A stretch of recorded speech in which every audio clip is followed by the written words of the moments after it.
So mbanje kubasuhuza aho muherereye mu bice bitandukanye by'igihugu bakunzi ba YouTube channel yacu. So uyu munsi rero tukaba tugiye kuganira ku mpamvu 10 zishobora kuba zigutera kuryama ukarota nabi, icyo twita nightmare mu rurimi rw'icyongereza.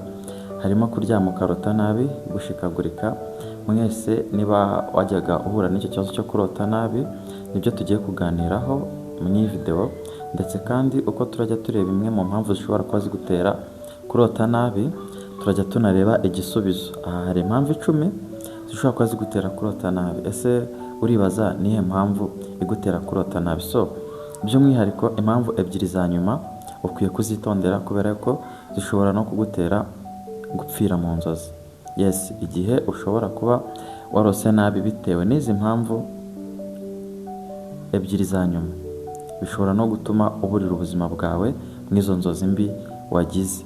So iri somo cyangwa se iyi video niyo kwitondera cyane ku bantu mukunze kurota nabi, ndetse niba nawe uri umubyeyi ukaba ufite umwana ukunze kurota nabi, iyi video by'umwihariko ni mwebwe igenewe, kugira ngo umufashe abo mubana nabo kujya mu murongo muzima, kubera ko ibi bintu birakira, bibaho ariko biranakira. So tudatinze rero ndagira ngo banze mvugane nawe utarakora subscribe, kugira ngo wanze ukore subscribe hatazagira isomo na rimwe rigucika, kuko amasomo tunyuzaho nayo ingenzi cyane, kuko aba akenewe mu buzima bwa buri munsi. So tudatinze, imwe mu mpamvu za mbere zishobora gutuma urarushikagurika cyangwa ukarota nabi, ntabwo ari amahembe baba bakoherereje, nta nubwo ari ibindi bibazo ufite.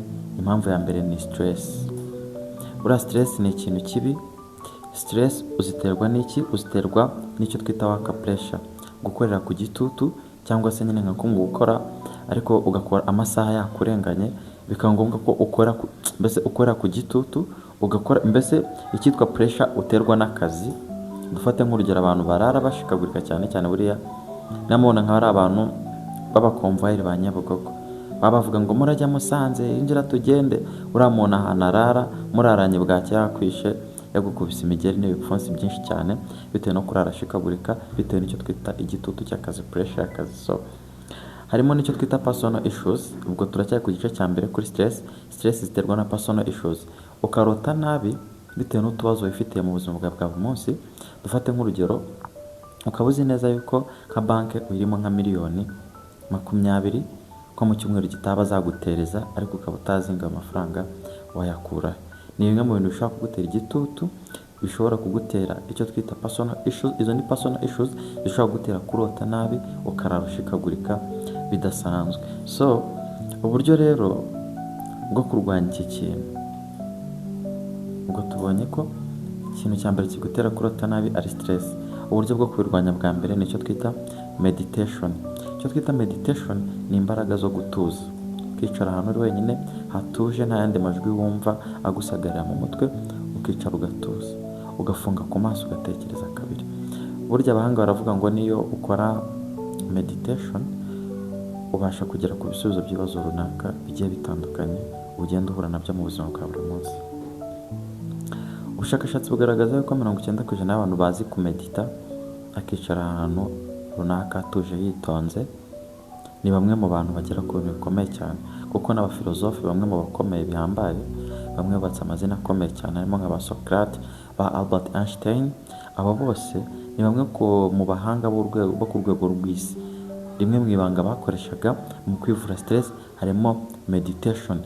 Kumedita no kwicara ahantu ugatuza, ugaha ubwonko bwawe agahenge, ukajya ku murongo. So ikintu cya kabiri gishobora gufasha kurwanya kurota nabi mu gihe biterwa na stress, harimo deep breathing, guhumeka witonze, ukazamura umwuka ukawumanura, ugatuza, ugatekereza kabiri. Ibi birafasha cyane. Uzabigerageze nk'igihe uzaba ufite stress, wicare utuje, uhumeke, uzamure umwuka, uwumanure, uwuzamure, uwumanure, ubikore nk'inshuro 5. Niba ari n'umuntu washaka gutongana cyangwa gutuka, nkubwije ukuri ko uzafata umwanzuro wa nyawo kandi wa kigabo, binyuze mu gutuza, ugatekereza witonze. So indi mpamvu ya kabiri ishobora gutuma umuntu arota nabi cyangwa ashikagurika harimo icyo twita trauma cyangwa past traumatic experience. Icyo mvuga ahangaha ni nk'umuntu wagize experience mbi y'ubuzima, tuvuge nk'umwana ushobora kuba yarafashwe ku ngufu akiri muto. Umwana ushobora kuba yarafashwe ku ngufu akiri muto nta kuntu atazajya arota nabi bitewe nyine nuko afite icyo twita experience itari nziza yamusigiye trauma. So umuti w'iki kintu rero ni ubuhe? To seek a professional therapy, ni ugushaka umuganga uganiriza abantu bijyanye no mu mutwe, apana abasazi. Buriya tugira ubuzima tubamo ku buryo buri physical, tugira n'ubuzima bwo mu mutwe, aho nyine umuntu ashobora guhura n'ibibazo byo mu mutwe bitari ukuvuga ngo yabaye umusazi, agahura n'ibibazo byo mu mutwe akava ku murongo. So uyu muntu rero ufite trauma yatewe no kuba yaragize ahashize hatari heza, ni ukumushakira abantu bita aba therapist, abantu bakuganiriza bakakwereka uburyo ki ikibazo uhura nacyo wakiyadaptamo kandi ibintu byose bikagenda neza. So ikindi noneho ku bantu badafite ubushobozi bwo kuba bashaka umu-therapist, namwe mushobora gukora iki kintu. Ushobora gukora icyo bita to create calming bedtime routine, gutegura uburyo bwo kuryama buhoraho bwo kugira ngo uruhuke, byibura bikaba nko mu gihe cy'amezi 3 ukajya uruhuka neza kandi ugasinzira ukaryama ahantu heza. Nabyo ni umwe mu muti wo kwirinda kurara ushikagurika binyuze muri trauma. So impamvu ya gatatu, tujya kugenda dusa nkaho twihuta.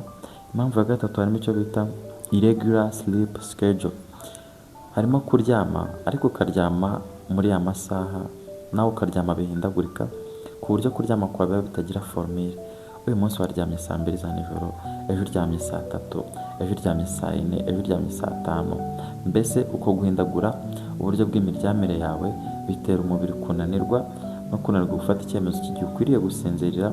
So niba waramenyereje kuryama saa 2, saa 4 wananiwe cyane, kuryama wananiwe cyane egare kurara urota ushikagurika. So urumva ko ubwo buryo icyo twakirwanyamo ni to maintain regular sleep, ni ugushyiraho uburyo buhoraho bwo kujya uryama ukajya uvuga uti ndyama saa 4, ubwo ni saa 4, ndyama saa 2, ubwo ni saa 2, umubiri ukabimenyera.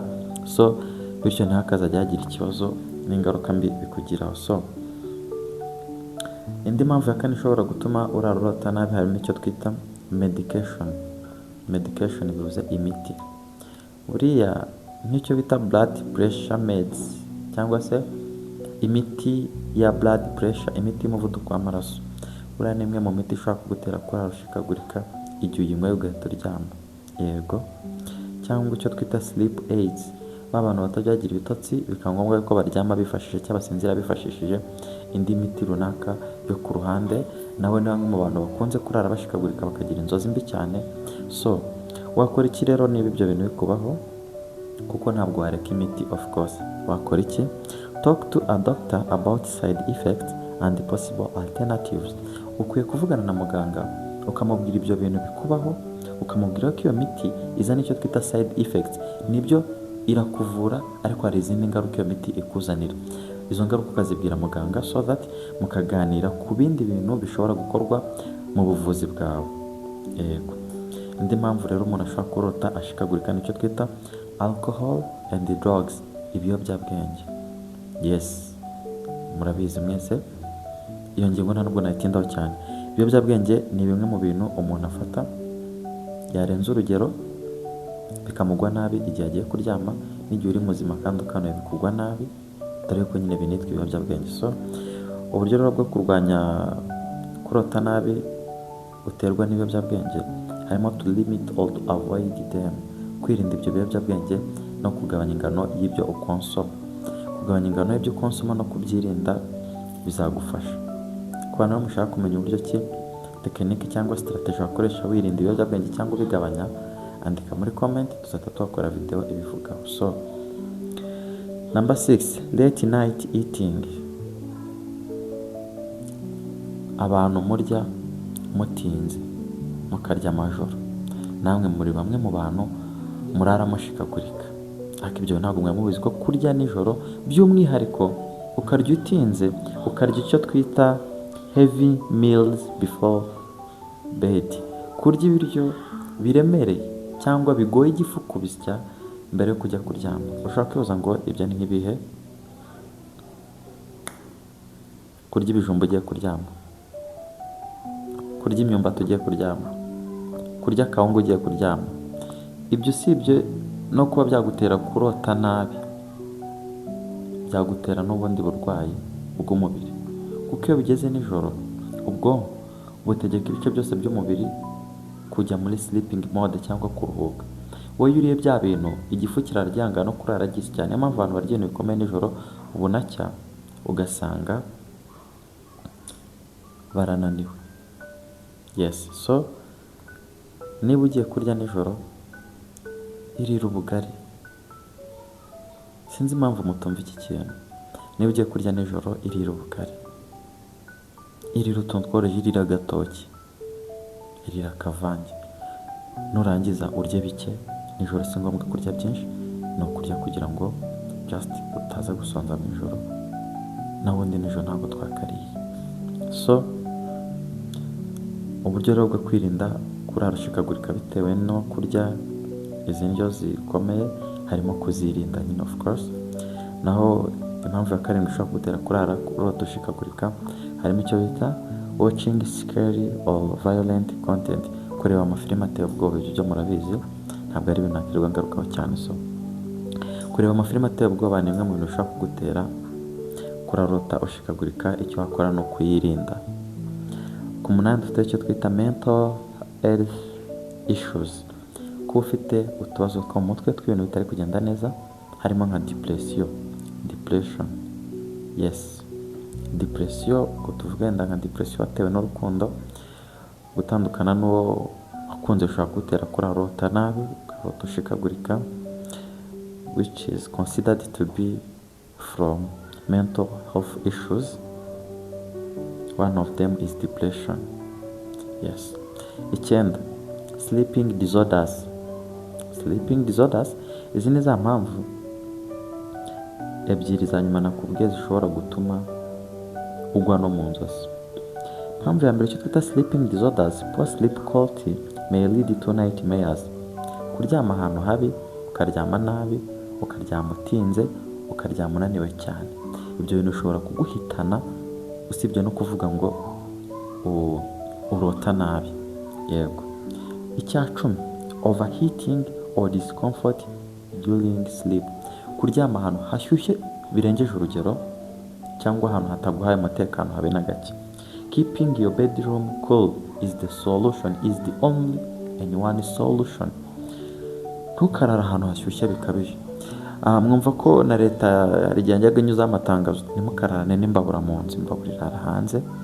Ni ukubera ko imbabura ishyushye buriya, ubundi numva mbabwira ikintu ukwiye kumenya. Buriya umuriro ucanwa na oxygen. Oxygen ni umwuka duhumeka. Uyu mwuka duhumeka witwa oxygen.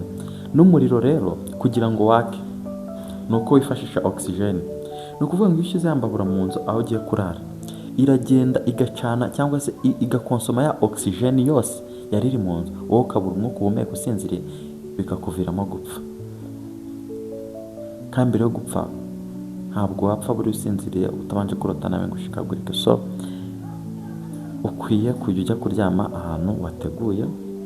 Icyumba cyawe ukameka gashobora ko kiri cool, icyumba cyawe ukameka gashobora ko kiri dark, kirimo umwijima. Bizagufasha cyane.